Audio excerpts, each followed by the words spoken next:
और आइए दोस्तों, हम शुरू करते हैं।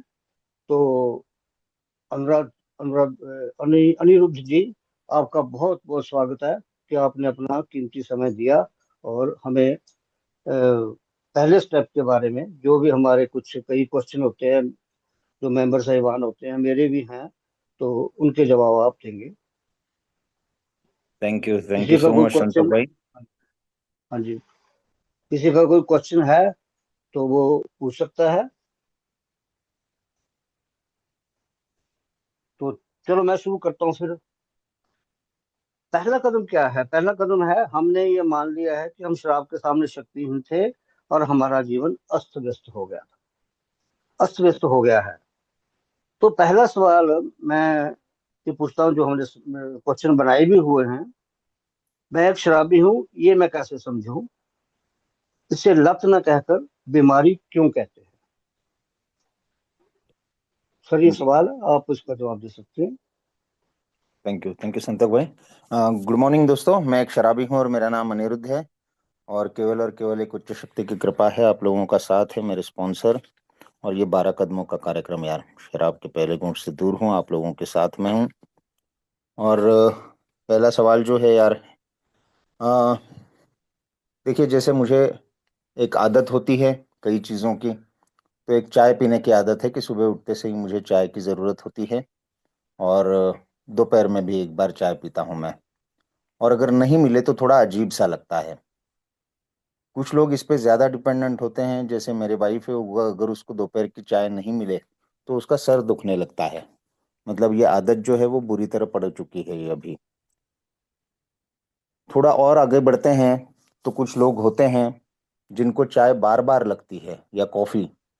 तो कॉफ़ी की है लत वो, जो नहीं मिले तो एक फंक्शनिंग जो है वो ठीक से नहीं हो पाती कि यार चाय मिल जाए तो काम करूं अच्छे तरीके से, या चाय नहीं मिली तो यार मन नहीं लग रहा है काम में।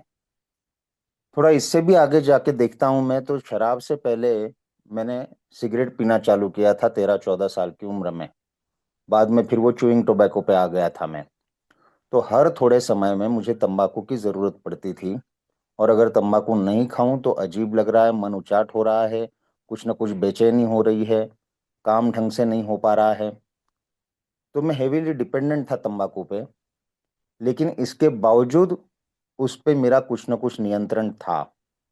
जैसे मैं अगर काम पे जा रहा हूँ, मीटिंग में हूँ, कहीं पे कॉरपोरेट ऑफिस में हूँ जहाँ पे नो स्मोकिंग बोला है, तो मैं वो नहीं कर रहा हूँ। मैं अगर ट्रैवल कर रहा हूँ तो मैं स्मोक नहीं कर रहा हूँ। मैं अगर फिल्म देखने गया हूँ तो मुझे मालूम है कि यहाँ पे तंबाकू नहीं खाना है, तो उतनी देर में कंट्रोल कर लेता था, भले ही थोड़ा बेचैनी हो। लेकिन शराब के मामले में धीरे धीरे ये हुआ कि मैं इतना हेवीली डिपेंडेंट हो गया था कि ये कंट्रोल नाम की चीज जो है वो कोई रही नहीं मेरे मामले में। शराब बढ़ती गई, बढ़ती गई, बढ़ती गई, और इस हद तक बढ़ती गई कि उसके लिए मैं कुछ भी दांव पे लगाने के लिए तैयार हो गया। मुझे फिर इस बात का होश नहीं रहा कि यार ये मेरे काम का समय है, या इससे मेरी रेपुटेशन खराब होगी, इससे मेरी सेहत खराब हो रही है, इससे मेरे रिश्ते खराब हो रहे हैं, इससे मेरे फाइनेंशियल प्रॉब्लम्स हो रहे हैं। तो इस तरह शराब मेरे पे पूरी तरह मनोमस्तिष्क पे हावी हो गई कि मैं कितनी भी कोशिश कर लूं, सालों तक मैंने कोशिश करी कि ये जो चीज है मेरी लाइफ को बिगाड़ रही है, इसको मैं नियंत्रित करने की कोशिश करूं। और मैंने तरह तरह की इसके लिए मदद ली। मैंने मेडिकल के हिसाब से भी मदद ली, मैंने पूरी विल पावर लगा ली, मैंने किताबें भी पढ़ी, मैंने सारा कुछ करके देख लिया। लेकिन मैं उससे दूर नहीं हो पा रहा था। और इसके मारे पूरी की पूरी जिंदगी मेरी खराब हो गई, मेरी लाइफ खराब हो गई, मेरी फैमिली लाइफ, मेरा करियर, मेरा सब कुछ बर्बाद हो गया। और फिर भी मैं इस चीज को कंट्रोल नहीं कर पा रहा था, मैं इससे दूर नहीं रह पा रहा था। और यहाँ पे अल्कोहलिक्स एनोनिमस में जब मैं आया, तब मेरे को बोला कि यार ये ना तो आपको बीमारी हुई है। तो ये बीमारी का कारण जो उन्होंने कहा कि थ्री फोल्ड है, कि शरीर ही मेरा कुछ अलग बन के आया है। जैसे फैक्ट्री में से हजारों मोबाइल के पीसेस बन के आते हैं, उसमें वो डिफेक्टिव होता है, वैसा मेरा शरीर डिफेक्टिव है। मतलब बाकी लोग भी शराब पीते हैं, उनका शरीर जिस तरह से प्रतिक्रिया देता है अल्कोहलिज्म को, वैसा मेरे अल्कोहल को वैसा मेरा नहीं देता है, अलग तरीके से देता है। थोड़ी शराब अंदर जाए तो मुझे लगता है कि और शराब चाहिए, और शराब चाहिए, और शराब चाहिए। उसी वक्त तो शराब से मुझको जो आनंद चाहिए वो मुझे बार बार चाहिए। और एक माइंड का जो कंट्रोल होता है कि बस अब बस हो गया, वो मेरा पूरी तरह चला गया है। और मैं सोचता रहता हूँ शराब के बारे में पूरे तरह से। तो इन दोनों चीजों ने इतना बुरी तरह से मुझे जकड़ के रखा था कि विल पावर या और कोई भी संसाधन थे, उनका कोई वहां पे मुद्दा ही नहीं रहा था। तो इसलिए ये मेरे को बोला गया कि ये थ्री फोल्ड बीमारी है, इसमें मेरी आध्यात्मिक शून्यता भी आ गई। तो ये तीन जन्म मिलके जो है मेरे को बीमारी हुई है। ये सिर्फ आदत, बुरी आदत, या बहुत ज्यादा मैं जिस पे डिपेंडेंट हूँ वैसी आदत, या फिर एडिक्शन नहीं रहा है। अब जैसे मैंने तंबाकू का कहा कि लगभग 37 साल तक मैं किसी न किसी रूप में तंबाकू खाते आया था। लेकिन अभी कुछ महीने पहले मेरा एक बहुत करीबी दोस्त है, तो उसको कैंसर हुआ। ये समझ के मुझे बहुत, वैसे तो मुझे कई बार ख्याल आ रहा था कि यार ये मुझे भी हो सकता है, या अभी मैं शराब से दूर हूँ, 8 साल हो गए हैं, तो मैंने ये तंबाकू भी अब छोड़ देनी चाहिए, लेकिन वो उतना नहीं हो पा रहा था। बट जैसे ही मेरे दोस्त को, बहुत करीबी दोस्त को कैंसर हुआ, वो भी तंबाकू खाता था, he is also alcoholic sober, तो फिर मेरे अंदर कुछ जागा। कुछ महीनों बाद मुझे दो तीन लोग थे, और उसमें एक मेरा स्पॉन्सर भी था, वो तंबाकू से दूर हो गए, तो उससे मुझे मोटिवेशन मिला, इंस्पिरेशन मिला। और फिर जब और एक करीबी दोस्त को 2 महीने पहले कैंसर का पता चला, तब अंदर कुछ और मेरे में बदलाव आया, और मैं तंबाकू से दूर रहने का मैंने सोचा, और मैं उससे दूर हो गया हूँ। फिलहाल दूर हूँ। इस बात को 1 महीने से ज्यादा हो गया। इसके लिए मुझे, हालांकि कई लोग इसके लिए भी मीटिंग करते हैं, और कुछ लोगों के लिए ये भी एडिक्शन हो सकता है, लेकिन मुझे मीटिंग नहीं करना पड़ी। मैंने कुछ सीधे साधे उपाय किए, और मैं तंबाकू से दूर हूँ। शराब के मामले में मैं ऐसा कर नहीं पाया। मेरी पूरी जिंदगी दांव पे लगा दी, सब कुछ खराब हो गया, फिर भी मैं उसके उस पर कोई मेरा बस नहीं था। तो इस तरह से ये जो है अल्कोहलिक्स एनोनिमस ने मेरे को बोला, ये थ्री फोल्ड डिजीज है मेरे को, और इससे अगर मेरे को बचना है, तो मुझे यहाँ पे जो 12 कदम दिए हैं उनका मेरे को स्पिरिचुअल जो इलाज है वही मेरे काम आ सकता है। So this is my answer. Thank you. Thank you. एक हैंड रेज आया, जीतू जी, आपका क्वेश्चन रखें। जी नमस्कार दोस्तों, मेरा नाम जीतू, मैं एक शराबी। और आज के दिन न शराब पिए न पीने का शौक है, और फेलोशिप का साथ है, वनडे टाइम की जिंदगी जी रहा हूँ। और मेरा भाई से क्वेश्चन ये है कि यार देखो, मुझे भी 6 महीने लग गए पहला कदम समझने में। तो ये ऐसा क्यों होता है कि यार आदमी जब प्रोग्राम में आ जाता है, लेकिन फर्स्ट स्टेप ही नहीं कर पाया मैं 6 महीने तक। लेकिन जब मैंने समझा, जब मैंने प्रोग्राम के अंदर आया, तो फर्स्ट स्टेप जब मुझे पता चला कि यार मेरा जीवन अस्त व्यस्त है, मैं शराब के सामने शक्तिहीन हूँ, सब कुछ है। अब प्रोग्राम में चलो ठीक है, मैं मान गया है ना। और अब मैं प्रोग्राम कर रहा हूँ। लेकिन मेन मुद्दा क्वेश्चन का ये है कि भाई मैं सब कुछ जानने के बाद, अगर मैं, आदमी, कई लोग जो हैं रिलैप्स हो रहे हैं, तो उसका कारण क्या है ना। जब आदमी को पता है कि मैं सब कुछ इसके आगे हार हार मान ली, मैंने घुटनों पे आ गया, लेकिन फिर भी आदमी अनुराधे भाई रिलैप्स हो जाता है, उसकी वजह क्या है? जी। अब मेरे यही question. Thank you so much भाई। एक तो सबसे पहले मेरे जो जवाब हैं वो मेरे अनुभव पे, और जितना मैं कुछ मेरे स्पॉन्सर के द्वारा और आप लोगों के द्वारा प्रोग्राम समझा हूँ उसके आधार पे हैं, और बोलने में कुछ बातें रह भी सकती हैं, शायद मैं गलत हो जाऊं, तो बाकी भी लोग जो हैं वो मेरे को सुधार सकते हैं और उसमें एडिशन कर सकते हैं, है ना। ये कोई परफेक्ट जवाब होगा मेरा, हर कोई ऐसा नहीं है।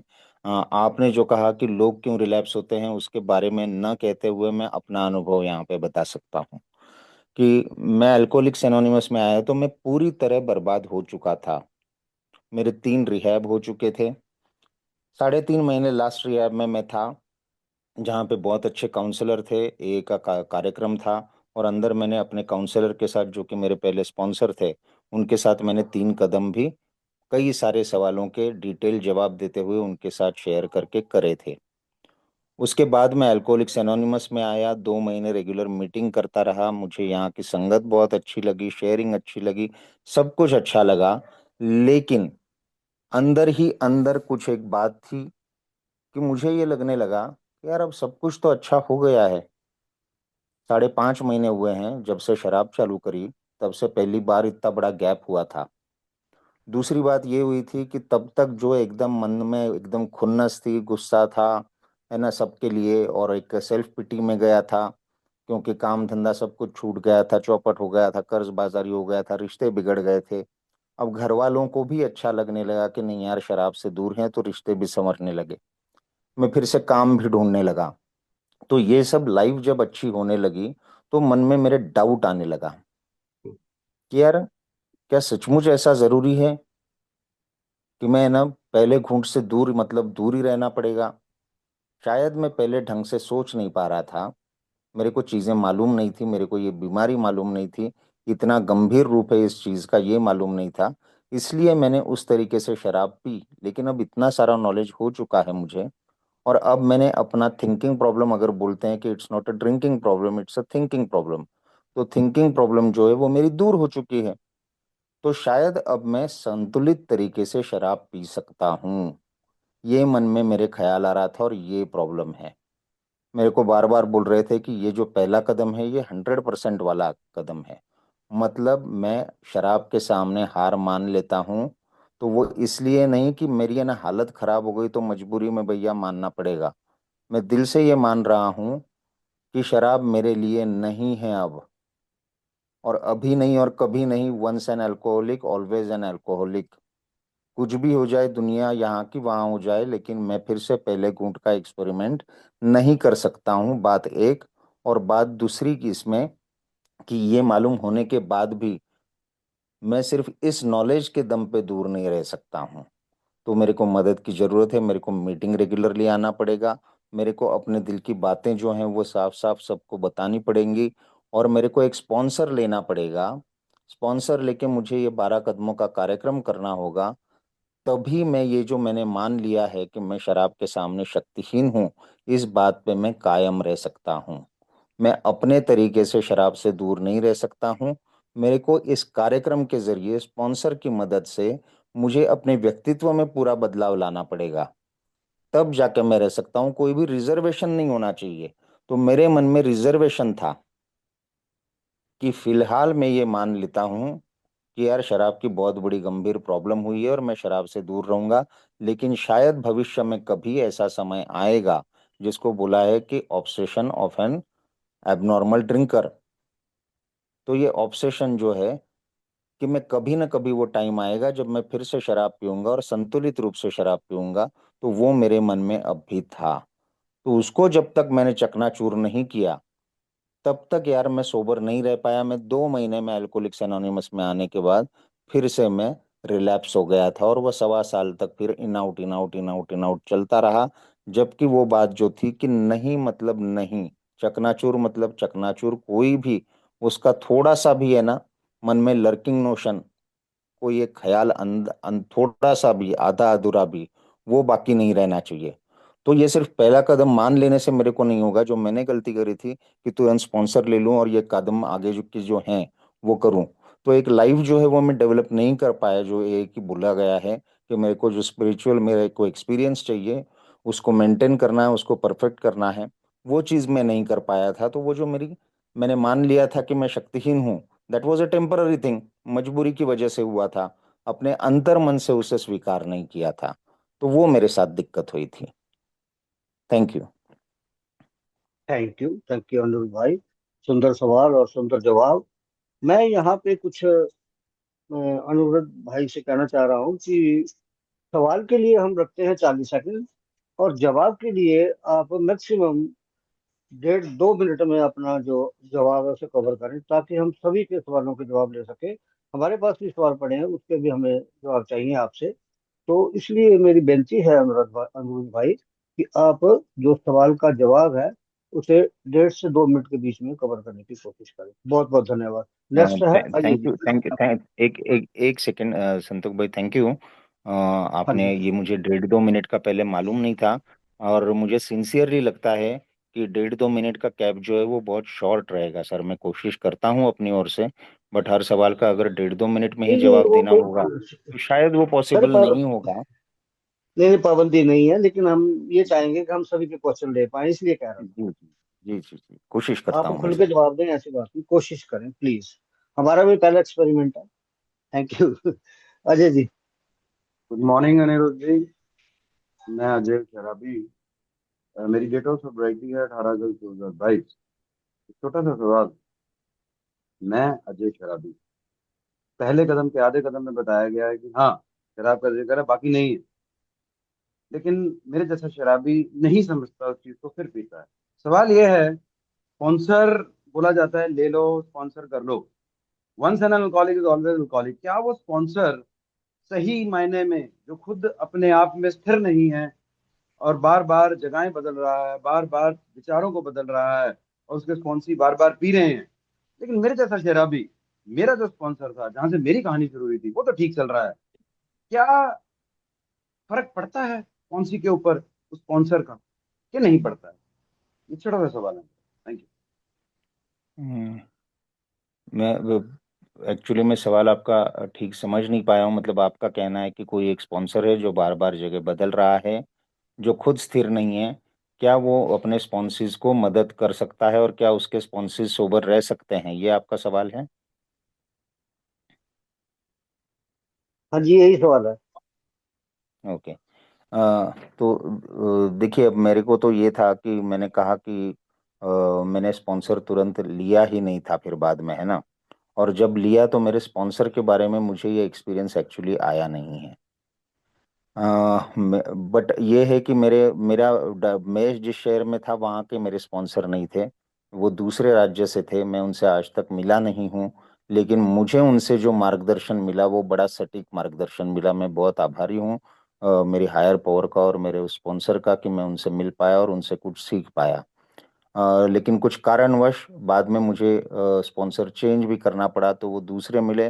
वो भी, उनसे भी आज तक नहीं मिला हूँ, लेकिन उनसे भी मुझे मार्गदर्शन जो मिला उचित मिला। इसमें मैं ये बोलूंगा कि मेरी विलिंगनेस भी उतनी थी कि वो बिजी हो नहीं हो, है ना, मैं उनके पीछे पड़ता था, मैं टाइम लेता था और मैं वो समय लेके उनके साथ कार्यक्रम मैंने जारी रखा। अब जहाँ तक अगर फिजिकल लोकेशन की बात कर रहे हैं आप, तो मैं जब स्पॉन्सर बना उसके बाद मैं खुद जगह बदल रहा हूँ। मेरे प्रोफेशन की वजह से, मेरे डोमेस्टिक रीजंस की वजह से मैं एक जगह के पे नहीं हूँ, मैंने 4 जगह मैंने अपनी लोकेशंस बदली हैं। और फिर मेरे स्पॉन्सर हैं उनके भी ज़्यादातर फ़ोन पे हुई है। एंड मैं अपने बारे में बात कहूँ तो आज तक मेरे स्पॉन्सर या तो रिलैप्स होते आए हैं या फिर वो चौथे कदम पे आके कहीं ना कहीं उनकी स्पीड कम हो जाती है। तो मुझे लगता है कि ये दोनों ओर से होता है। जैसे मेरे फर्स्ट स्पॉन्सर कहते थे कि अनिरुद्ध, दोनों ओर से 100% लगेगा। मतलब तुम 100% दे रहे हो और मैं नहीं दे रहा हूँ, तो उससे भी बात है ना, जैसी चलनी चाहिए वैसे नहीं चलेगी। और अगर मैं 100% दे रहा हूँ लेकिन तुम्हारी ओर से ऑनेस्टी, ओपन माइंडेडनेस, विलिंगनेस नहीं है, तो कोई भी स्पॉन्सर भी तुम्हारे काम नहीं आएगा। सो मुझे लगता है कि वो म्यूचुअली है। अगर कोई दिक्कत है तो वो चेक कर लेनी चाहिए और उस पर उपाय है। ओल्ड टाइमर से बात करके उस पर सोल्यूशन निकल सकता है। ये मेरा लिमिटेड अनुभव के आधार पे मैं आपको बता रहा हूँ। Thank you. Thank you Aniruddh भाई, बहुत बहुत धन्यवाद आपका। दोस्तों, जनरल क्वेश्चन और किसी और स्टेप से क्वेश्चन ना पूछे जाएं, सिर्फ पहले कदम से क्वेश्चन है। जैसे कि मैं एक क्वेश्चन पूछता हूँ आपसे अनिरुद्ध भाई, कि इसे बढ़ती हुई बीमारी क्यों कहा गया है। नेक्स्ट हम फिर महेश जी को लेते हैं। इसे बढ़ती हुई बीमारी क्यों कहा जाता है? जी। देखिए, जब मैंने शुरुआत में पी थी फर्स्ट टाइम, तो मैंने सिर्फ एक बियर पी थी और मुझे उल्टी हो गई थी। मुझे घिन आई थी कि मैं इसको नहीं पीऊं। लेकिन बाद में फिर वो इफेक्ट अच्छा लगा था मुझे, तो मैंने पी और इस बार हार्ड ड्रिंक किया और दोस्त के साथ पी थी। तो हाफ क्वार्टर उसने पी, हाफ क्वार्टर मैंने पी। उस 90 में बहुत मजा आ गया और कुछ दिनों तक ऐसा चलता रहा। उसके बाद मुझे लगने लगा कि यार 90 जो है इसमें तो है ना, सिर्फ पूरा काम नहीं होता है, तो मैं है ना थोड़ी और पी के देखूं। तो ये जो 90 की जो मेरी थी लिमिट, वो बढ़ के एक क्वार्टर हो गई। प्लीज म्यूट कर लें, म्यूट कर लें प्लीज, रिक्वेस्ट है मेरी, अनम्यूट है किसी का, बात हो रही है। तो मेरी क्वांटिटी जो बढ़ती गई। दूसरी बात ये हुई कि मैं कभी जब मिले तब पीता था पहले। फिर मैं ढूंढने लगा बहाने, तो दोस्तों के साथ, तो पहले इस गुट के साथ, फिर उस गुट के साथ, फिर अकेला अगर हूं और पैसे हैं और मौका है तो मैं अकेला भी पीने लगा। तो इस तरह से जो मेरा फ्रीक्वेंसी थी वो भी बढ़ती गई। मतलब क्वांटिटी, एक बैठक में कितना पीता हूँ वो भी बढ़ रहा था और मेरी फ्रीक्वेंसी भी बढ़ रही थी। और उसी के साथ जो मेरी हरकतें थी वो भी बढ़ रही थी। नियमों का पालन करना न करना, वो चीज में जो है वो मैं अपनी मनमानी ज्यादा करने लगा। और मेरी सोच जो थी अच्छे और बुरे की, कि यार मेरे पास अभी पैसा नहीं है या कम है तो मैं शराब पे क्यों खर्च कर रहा हूँ, वो पाबंदी हट गई। तो पैसे भी में जो है उसमें अस्त व्यस्तता आ गई। मैं ये जो सोचता था कि यार घर पे जाऊं तो मैं ना आउट होके नहीं जाऊं क्योंकि घर वाले जो हैं उनका बुरा लग सकता है, वो सब छूट गया। दूसरे दिन काम है मेरा तो मैं ज्यादा नहीं पीऊं, वो मेरा ध्यान हटते गया। और इस तरह जो है मतलब शराब की फ्रीक्वेंसी भी, क्वांटिटी भी, और उसके साथ मेरा जो विचार करने का स्तर है वो भी गिरता गया। तो इसको मैं बोलता हूँ कि ये बढ़ती हुई बीमारी जो है वो इसका स्वरूप ये है।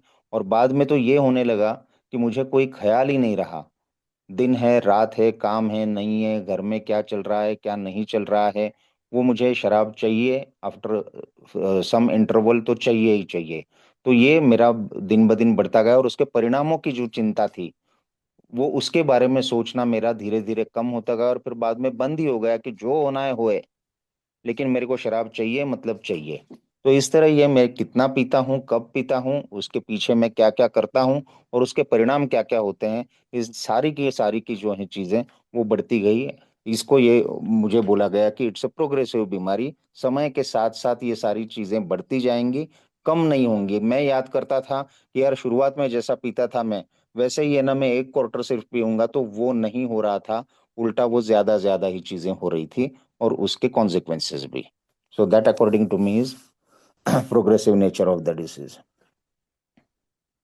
थैंक यू, सुंदर जवाब आपने दिया।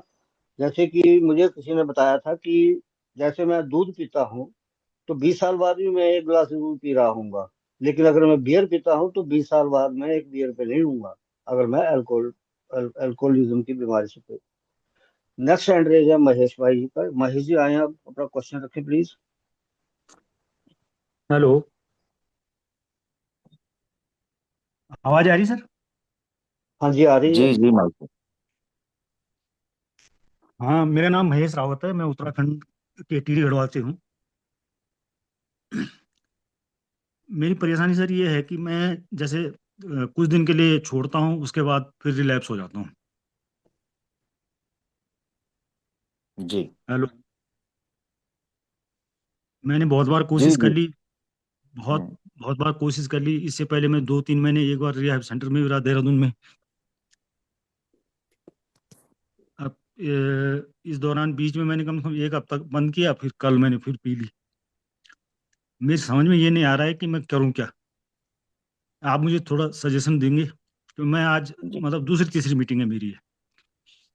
अरे welcome, thank you so much कि आप हैं हमारे साथ में। और इसका जी। जवाब मैं शायद दे चुका हूं, लेकिन फिर से बताता हूं कि मेरी जब हालत खराब हो गई थी तब मैं अल्कोहलिक्स एनोनिमस में आया, और कुछ ही दिनों में मैंने फिर से पी ली। तो पहले कदम में बार बार वही है कि जब तक मैं पूरा दिल से स्वीकार नहीं कर लेता हूँ कि यार ये चीज़ मेरे लिए है नहीं, ये तो सबसे पहली अहम ज़रूरत है मेरी। लेकिन मैं शराब नहीं पी सकता हूँ, सिर्फ यहाँ पे बात नहीं बनेगी। तीन चीज़ें मुझे बोला गया है कि ईमानदारी चाहिए, खुला दिमाग चाहिए, और इच्छुकता होनी चाहिए। तो ईमानदारी तो यार मैं सिर्फ है ना अपने मन में जानता हूँ कि मेरे मन में क्या चल रहा है। हम्म। मेरे पास चारा ही नहीं बचा था, मेरे पास रहने के लिए जगह नहीं बची थी, मेरे पास काम धंधा नहीं बचा था, और मेरे को यहाँ पे दिख रहा था कि अल्कोहलिक्स एनोनिमस में कोई मेरे को कहीं से मदद और मिल ही नहीं रही थी मुझे। तो मैं अल्कोहलिक्स एनोनिमस में आया।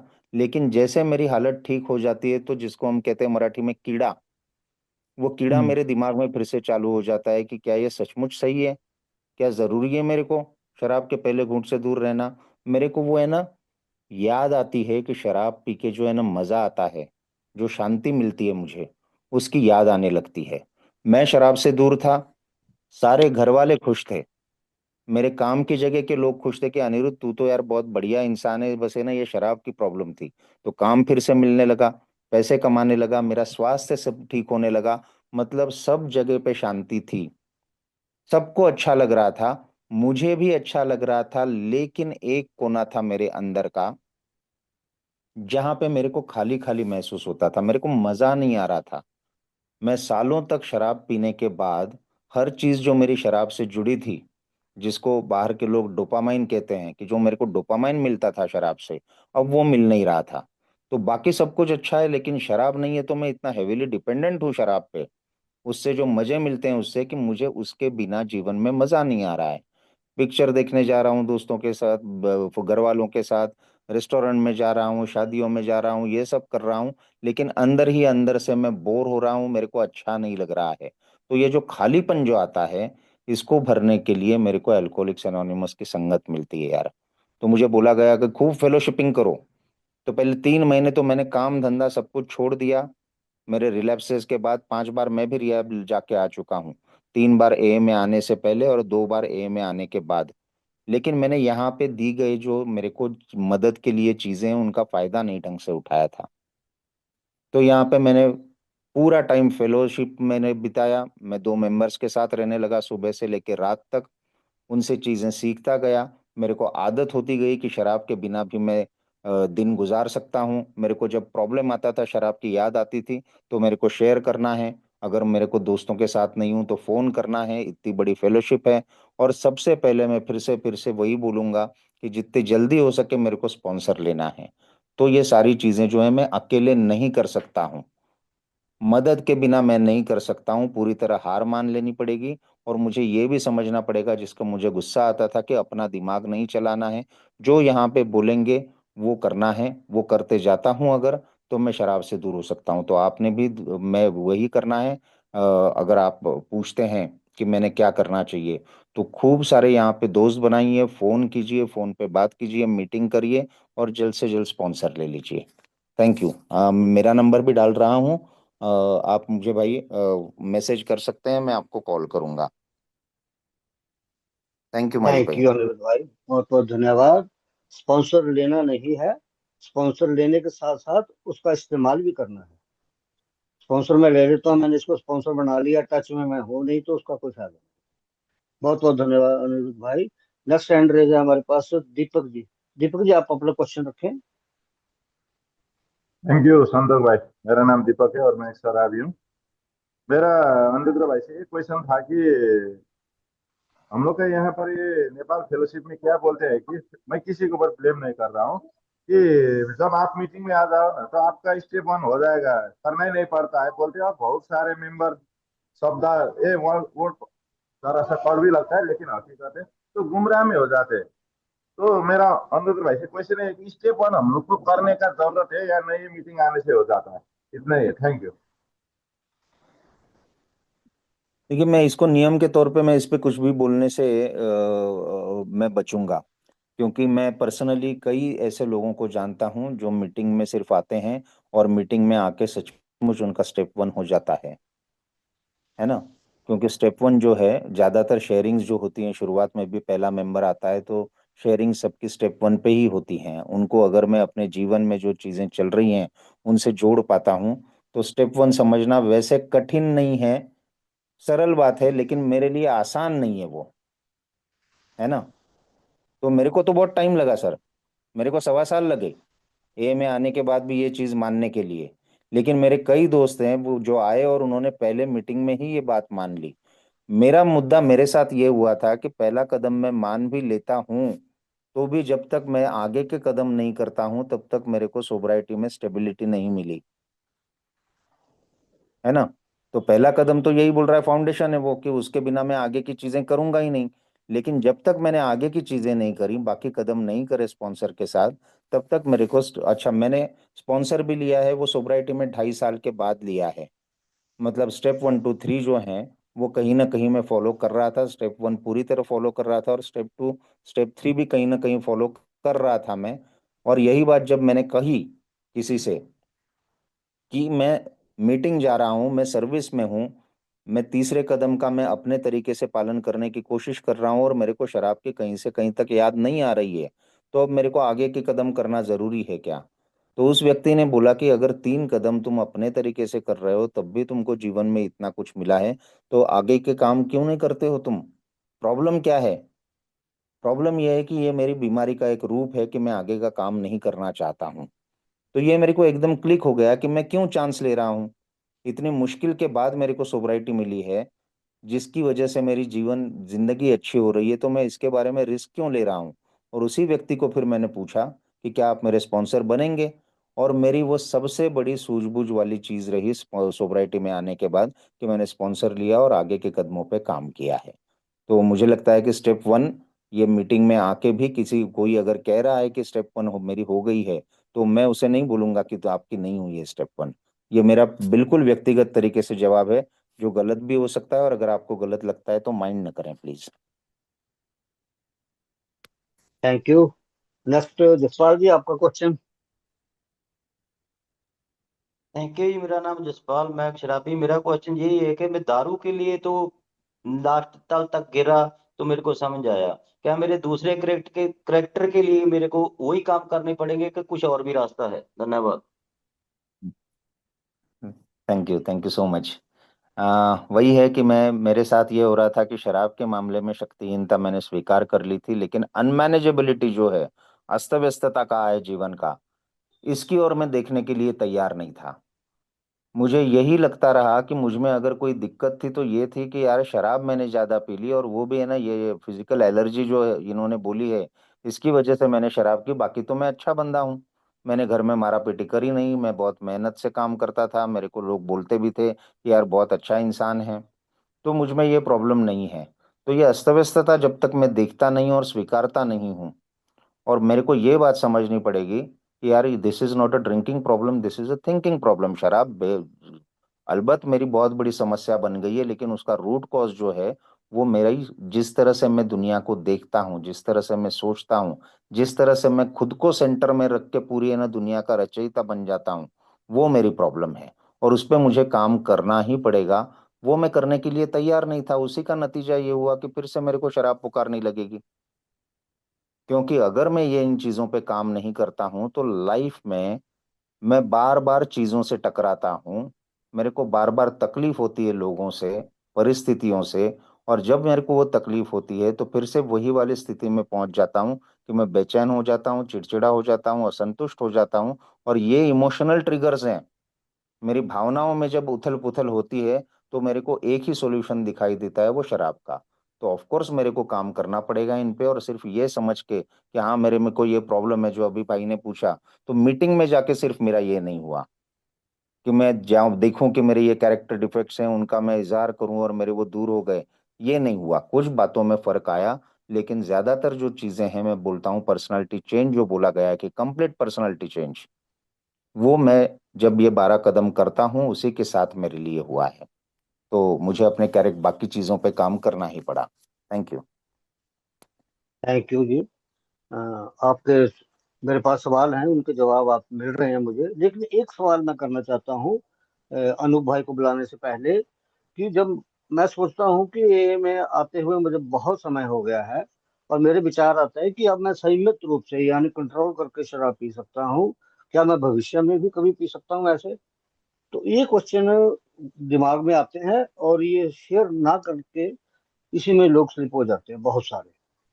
तो क्या जो मतलब one side alcoholic always alcoholic का जो, इसके ऊपर आप बताएं जरा प्लीज।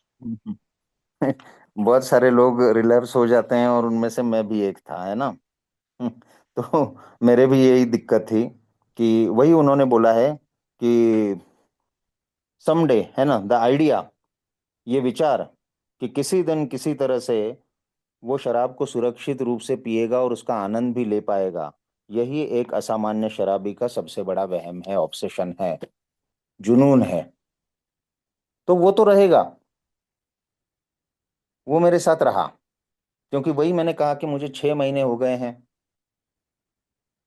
मेरे को शराब पीने की एक बार भी याद नहीं आई। मैं दुकानों के सामने से गुजर जाता हूँ, मेरे सामने लोग पी चुके हैं, और फिर भी मुझे पीने की इच्छा नहीं हुई। अगर मैं इतना दूर रह सकता हूँ आसानी से, तो ऐसा कैसे होगा कि अगर मैं एक दिन पीऊंगा तो पहले जैसा पीऊंगा? तो मेरे को ये बार बार शेयरिंग में आ रही थी एक कहानी कि एक बंदा था जो 25 साल दूर रहा शराब से। उसने बहुत पैसा कमाया, बिजनेसमैन बना, बड़ा है ना, सब कुछ हासिल कर लिया, रेपुटेशन, सामाजिक प्रतिष्ठा वगैरह सब। और फिर उसने सोचा कि यार 25 साल मैं शराब से दूर हूँ, तो अब शायद मैं रिटायरमेंट के बाद अब जीवन के मजे लूंगा, शराब का आनंद उठाऊंगा।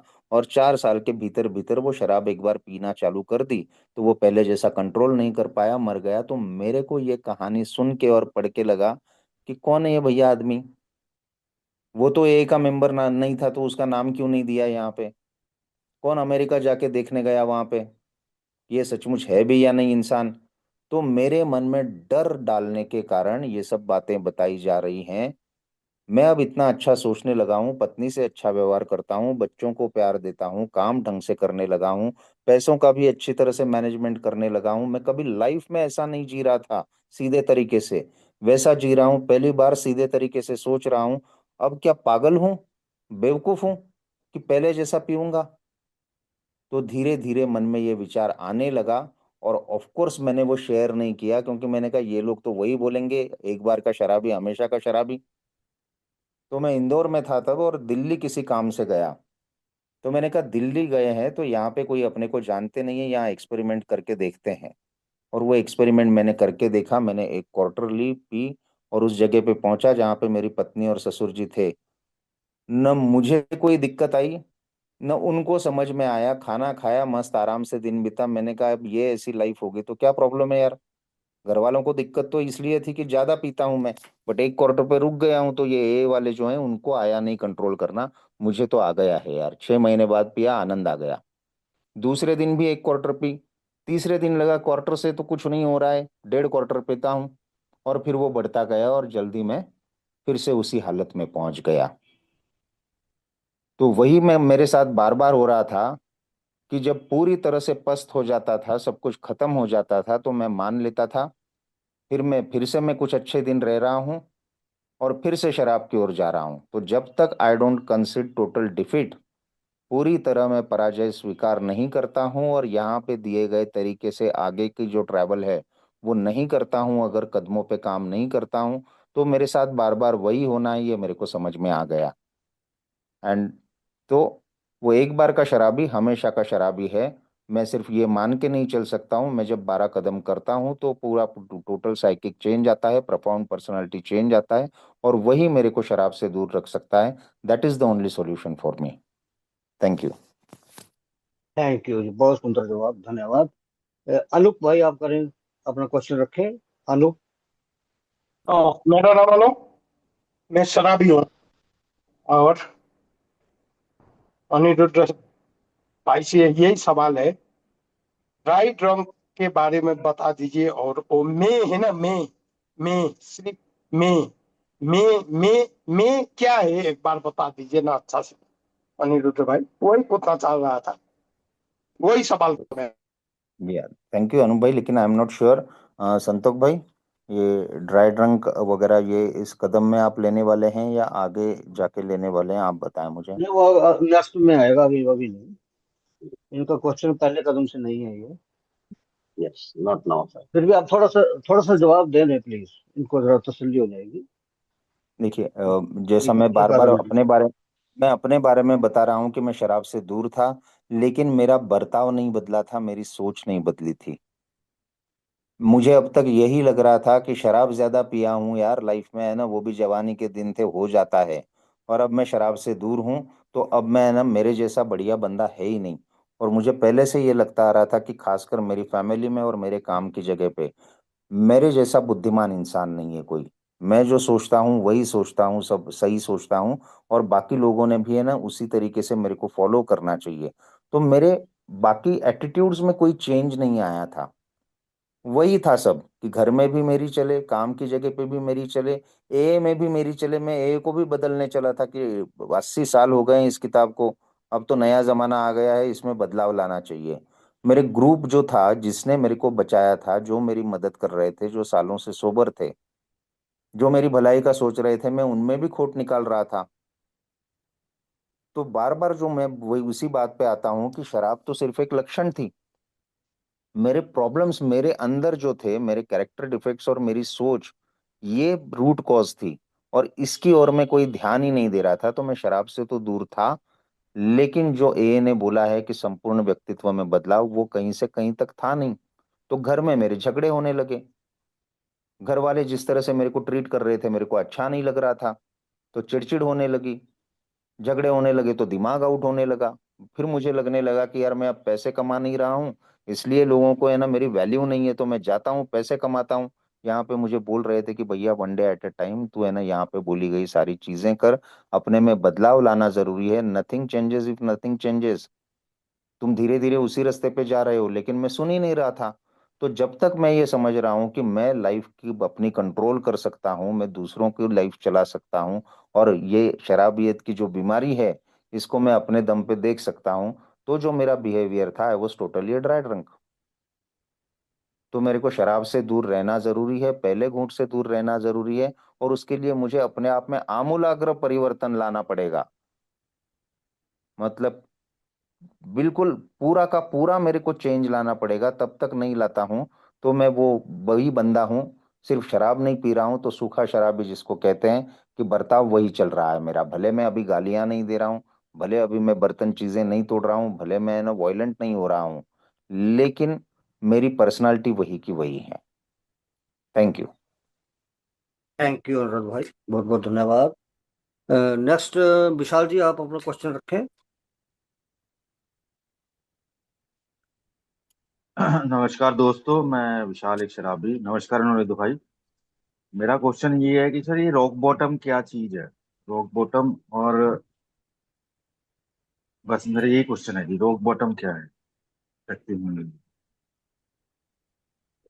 थैंक यू ये सवाल पूछने के लिए।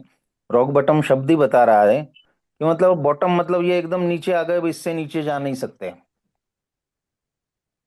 अब मेरे बारे में देखेंगे आप, तो रॉक बॉटम मतलब किस चीज को कहेंगे आप?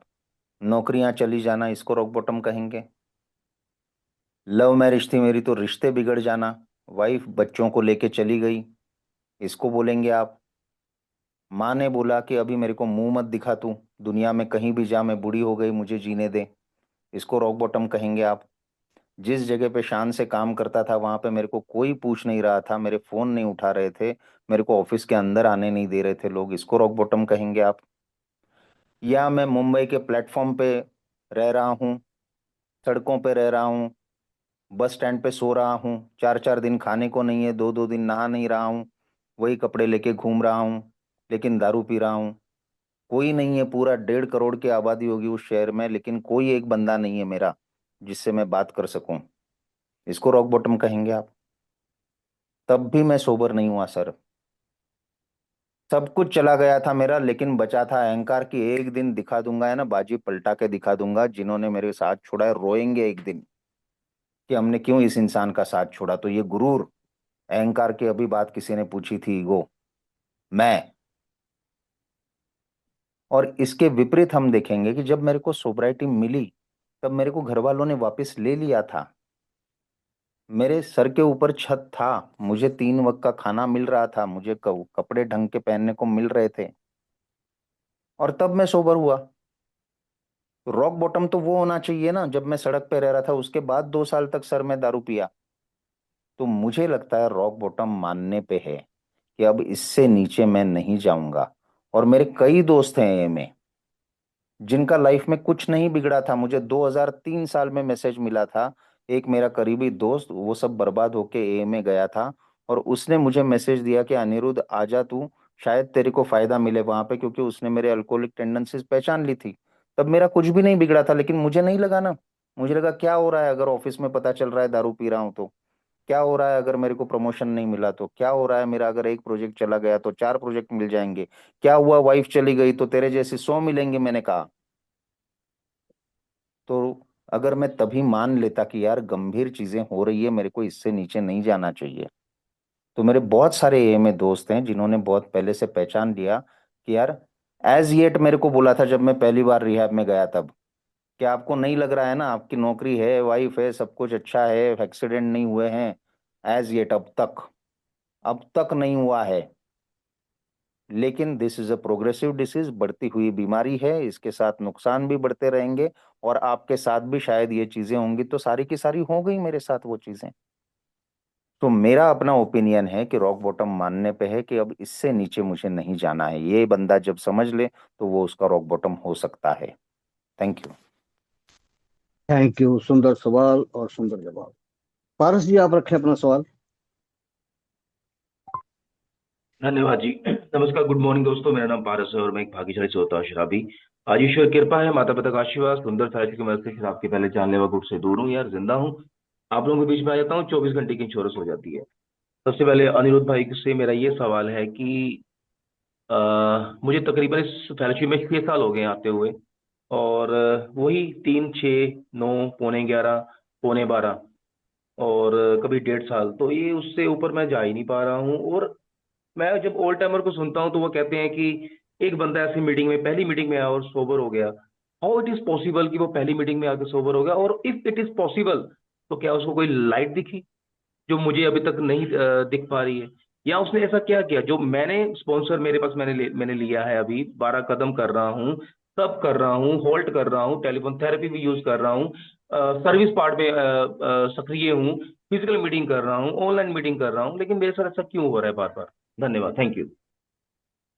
थैंक यू पारस भाई क्योंकि मुझे याद आ गया, ए में आया था, 2 महीने मीटिंग करी, फिर रिलैप्स हो गया, घर वालों ने मेरे को रिहैब डाल दिया। पहले 3 बार तो खुद होके गया था, घर वालों को मालूम ही नहीं था रिहैब नाम की चीज होती है कोई। तो मैं खुद जाता था कि मेरे को शराब से दूर रहना है, मैं जाता हूँ रिहैब। चौथी बार मेरे घर वालों ने भेज दिया, और फिर ए के मेंबर्स आए ईएसएच देने। उसमें एक बंदा था जो अभी अभी कुछ दिन पहले आया था और पहले दिन से सोबर था। तो मुझे इतनी जलन हुई उससे और इतना गुस्सा आया। और फिर जब मैं बाहर मीटिंग में आया तो मेरे बाद आए हुए बंदे थे ना, वो मेरे कंधे पे हाथ रख के बोल रहे थे कि कुछ नहीं भैया, ठीक हो जाएगा, आते रहो आप, 1 डे एट अ टाइम। तो मैंने कहा अब तू मेरे को सिखाएगा? तो ये मेरे साथ चीजें हो रही थी कि मेरे बाद आ रहे थे लोग और उनका 1-1 साल का केक कट रहा था और अंदर ही अंदर में जल भून रहा था। तो मुझे नहीं मालूम कि आपके साथ ये क्यों दिक्कत हो रही है, लेकिन मेरे साथ दिक्कत है ना, जो वो पहले कदम से रिलेटेड ही है। कि दो चीजें, कि एक तो शराब के सामने मैं हार मान रहा हूं, तो मेरे को देखना पड़ेगा कि मन में कोई मेरे ख्याल है क्या, अभी भी बाकी कोई रिजर्वेशन है क्या, क्या वो हड्डी है, या तो मैं निगल लूं या उगल दूं। वो मेरे गले से हड्डी उतर ही नहीं रही थी, मेरे को प्रॉब्लम सर मेरे को एक्सेप्ट हो गई थी। मेरे को सॉल्यूशन जो बताया जा रहा था ना, कि 1 डे एट ए टाइम आपको पहले घूंट से दूर रहेगा, मतलब सीधी बात बोलो ना कि पूरी जिंदगी दूर रहना पड़ेगा। ये सॉल्यूशन मेरे को एक्सेप्ट नहीं हो रहा था। कहीं ना कहीं अंदर मैं मीटिंग में आ रहा था, शेयर कर रहा था, बट वो दिल में दर्द उठता था कि कैसे यार पूरी जिंदगी शराब से दूर रहना है। एंड सेकेंडली अनमैनेजेबिलिटी, मैं अपनी अनमैनेजेबिलिटी के लिए खुद को जिम्मेदार नहीं ठहरा रहा था। और मैं ये समझ नहीं रहा था कि मैं कितनी भी बार वो ट्राई करके देख लूं कि इस बार उतनी नहीं पीऊंगा। मेरे पास चॉइस था सर, मैं बोलता था कि मालूम नहीं क्या हो गया, अचानक दिमाग आउट हो गया और मैं सीधे शराब की दुकान पे पहुंच गया। नहीं, मेरे दिमाग में वो ख्याल चालू होता था, बड़ा बड़ा आकार लेता था, पूरी तरह मन पे कब्जा कर लेता था, मैं प्लानिंग करता था और फिर शराब पीने जाता था। तो बीच में बहुत सारा समय था स्लिप होने से पहले। उस समय में मैं वो चीजें नहीं कर रहा था जो ए ने मेरे को बोली थी कि ख्याल आते ही शेयर कर दूं। शराब का ख्याल बाद में आएगा, पहले मैं डिस्टर्ब होता हूँ, ज्यादा खुश होता हूं तो भी शेयर करूं, डिस्टर्ब हो रहा हूं थोड़ा सा भी तो भी शेयर करूं, शराब का ख्याल आ रहा है तो भी शेयर करूं, किसी से रिक्वेस्ट करूं कि मैं आपके साथ आके बैठूं क्या, और अब तो 24 घंटे मीटिंग चल रही है तो मीटिंग में जाके शेयर करूं, और स्पॉन्सर के साथ पूरा ईमानदारी से करूं। मैं अगले सवाल में शायद आपको बताऊंगा कि यार कनिंग, बैफलिंग, पावरफुल बोला है मेरे को इन 3 शब्दों को है ना हल्के में नहीं लेना है। कनिंग है मतलब कहाँ से वो एंटर करेगी मेरे को मालूम नहीं है, किस तरह से करेगी समझ में भी नहीं आएगा, लेकिन इसके लक्षण मेरे को पता चलते हैं जब मैं मीटिंग कर रहा हूँ और ध्यान से सुन रहा हूँ। तो बैफलिंग है, पावरफुल है, तो ये पावरफुल है और मेरी अकेले की पावर काम ही नहीं आने वाली है यार। मेरे को पूरा का पूरा है ना, जब तक मैं लौट नहीं जाता हूँ ना जैसे भगवान के सामने, वैसा मैं करता नहीं हूँ और ए का मैं पूरी तरह फायदा नहीं उठाता हूँ।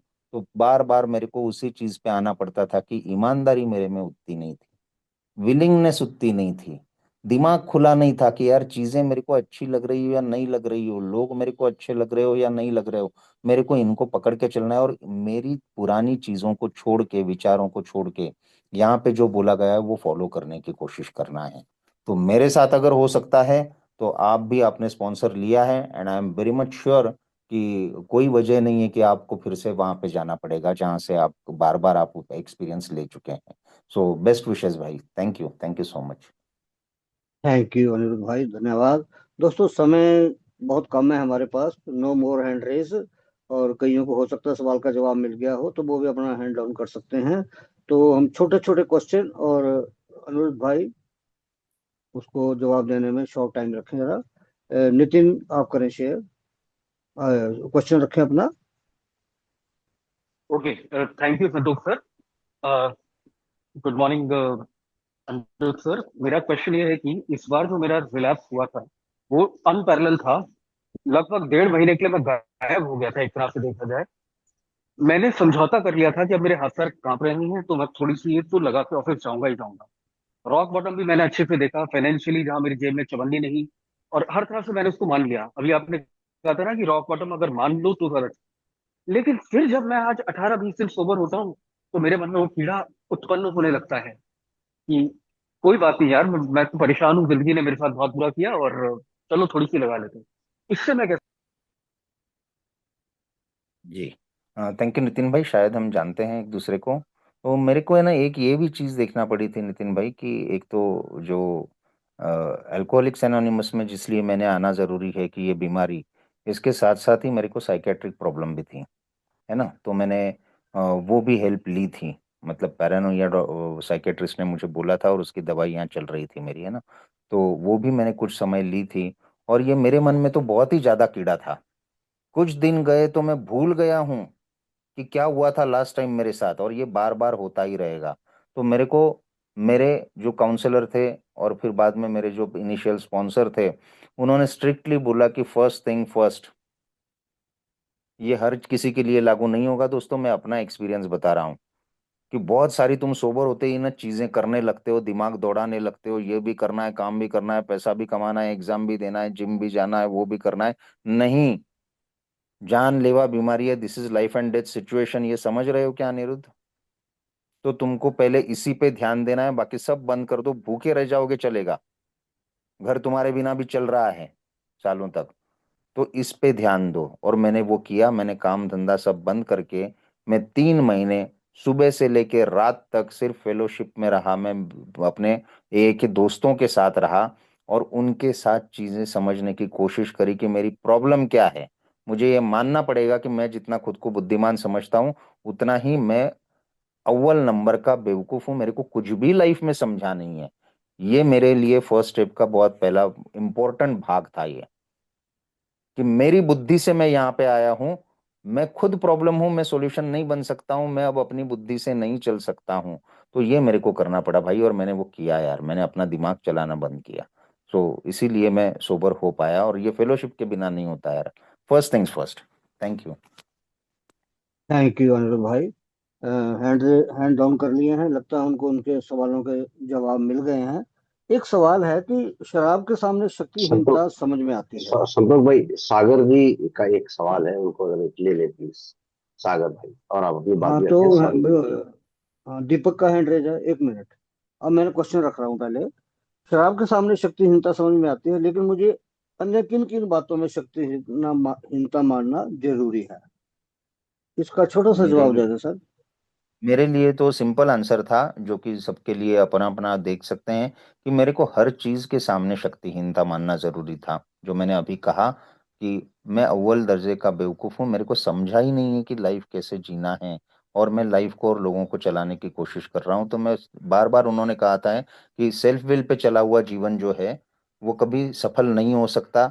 वो मैं हमेशा संघर्ष में रहता था, या तो किसी व्यक्ति के साथ, किसी परिस्थिति के साथ, किसी चीज के साथ।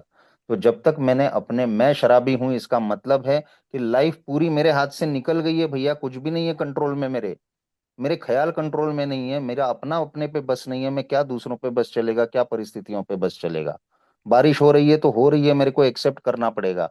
मेरे घर में मुझे इज्जत नहीं मिल रही है तो नहीं मिल रही है, मुझे एक्सेप्ट करना पड़ेगा। काम की जगह पे खड़ा नहीं कर रहे हैं, एक्सेप्ट करना पड़ेगा। ये सारे मेरे अल्कोहलिज्म के, मेरी थिंकिंग का नतीजा है। तो मुझे सारी की सारी चीजें, पूरा का पूरा पैकेज ही है ना, वो एक्सेप्ट करना पड़ा। इसमें एक्सेप्शन मेरे लिए तो कुछ नहीं बचा था sir. That is my answer. Thank you. Thank you Aniruddh ji, बहुत सुंदर जवाब। दीपक भाई आपका क्वेश्चन, इसके बाद सागर भाई तैयार रहे। दीपक जी। अनिरुद्ध जी नमस्कार। मैं बहुत ही छोटे शब्दों में आपसे एक प्रश्न पूछना चाहता हूँ। मुझे बहुत ज्यादा दिन नहीं हुआ है, लगभग 3 महीने होने जा रहे हैं। मेरा एक प्रश्न है अनिरुद्ध जी, कि सही और गलत के बीच में हमें सद्बुद्धि दो, भेद जाने का अंतर दो। अल्कोहलिज्म तो थोड़ा थोड़ा समझ आने लगा, लेकिन जो हम सेकेंडरी चीजों में, मतलब हम ऐसा नहीं कह सकते कि हम उससे दूर हैं, लेकिन जो बाकी तरफ हमारी जो प्रवृत्ति होती है, जैसे कि आपने टोबैको बताया, तो ऐसा क्यों होता है? ये तो ऐसा हो गया कि एक टंकी में छेद है और हमने दूसरा छेद कर दिया एक बंद करके। आपको थैंक काफी यू समय दीपक हो भाई गया, मैं आपका। इसमें जानना आप चाहूंगा आपसे। नहीं दीपक भाई, आपका सवाल बहुत इंपॉर्टेंट है, लेकिन मैं ये कहूंगा कि इस सीरीज में जो अगला सेशन है ना, उसमें ये आप सवाल करिए, उसमें आपको उसका हम्म। विस्तार से जवाब मिलेगा। है ना, दूसरे कदम पे जो आएंगे स्पीकर, उनसे आप ये सवाल करें तो आपको वो डिटेल मिलेगा। एम आई राइट संतोष जी? बिल्कुल बिल्कुल, मैं भी कहने वाला ही था। ठीक है। सागर भाई, सागर जी का हैंड रेज था।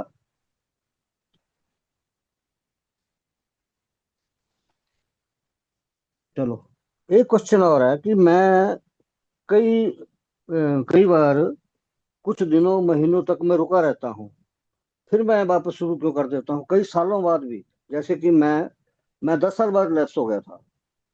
तो ये क्या कारण हो सकते हैं?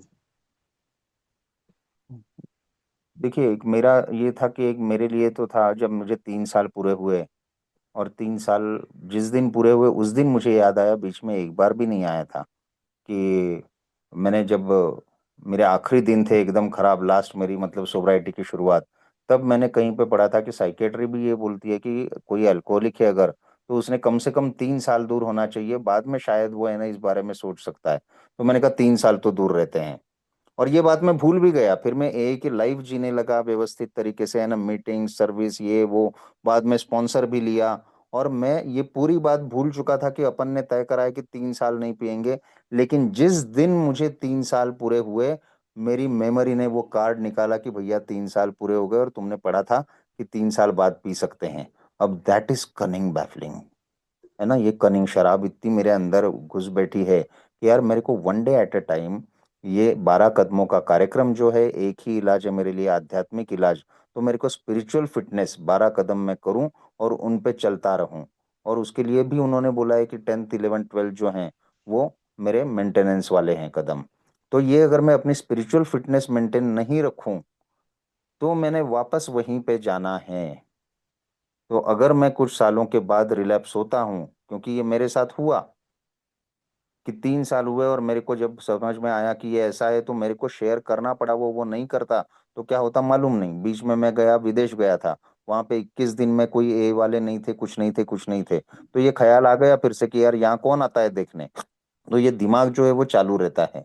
इसको मेरे को तुरंत ही, मैं अगर इसका इलाज नहीं करता हूँ, और इलाज one day at A time है, कि मेरे को आध्यात्मिक दृष्टि से तंदुरुस्त रहना है, वहां पे मैं अगर ध्यान नहीं देता हूँ, बाकी चीजों पे ध्यान देता हूँ और धीरे धीरे अपने प्रोग्राम की ओर नजरअंदाज करता हूँ, तो वो कनिंग बैफलिंग पावरफुल जो शराब है वो फिर से आने में टाइम नहीं लगती है। So that is my answer sir, thank you. Thank you Aniruddh भाई। बिल्कुल सही है। सावधानी हटी और दुर्घटना घटी। जब मैं इसको हल्के में ले लेता हूँ ना कि नहीं अब तो मैं यार इतने साल हो गए, मेरे साथ जो हुआ उसकी बात करूंगा, तो वो कारण बन जाते हैं। इसलिए निरंतरता मीटिंगों के साथ बनी रहनी चाहिए। बहुत बहुत धन्यवाद। निशान भाई, आपका क्वेश्चन। निशान, अमृतसर।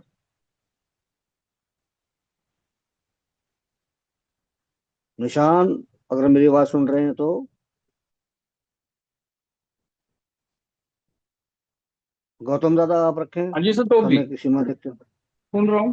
हेलो। आपको नहीं बोला मैंने, सॉरी सर। निशान को बोल रहा हूँ, निशान।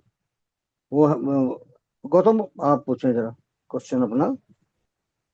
अरे मेरा नाम गौतम सराबी है। अनुरोध का बहुत बहुत धन्यवाद। फास्ट ट्रैक का बात चल रहा है ना, तो फास्ट ट्रैक में अ, उसमें देखो अल्कोहल, उसको जो स्पेस है, जो एक स्पेस दिया गया है लंबा सा, वो कितना लंबा है हमको मालूम नहीं, ठीक है। That our life has become, वो स्पेस किस लिए दिया गया है, उस स्पेस में क्या बात है, अनुरोध से वही पूछना चाहता हूँ।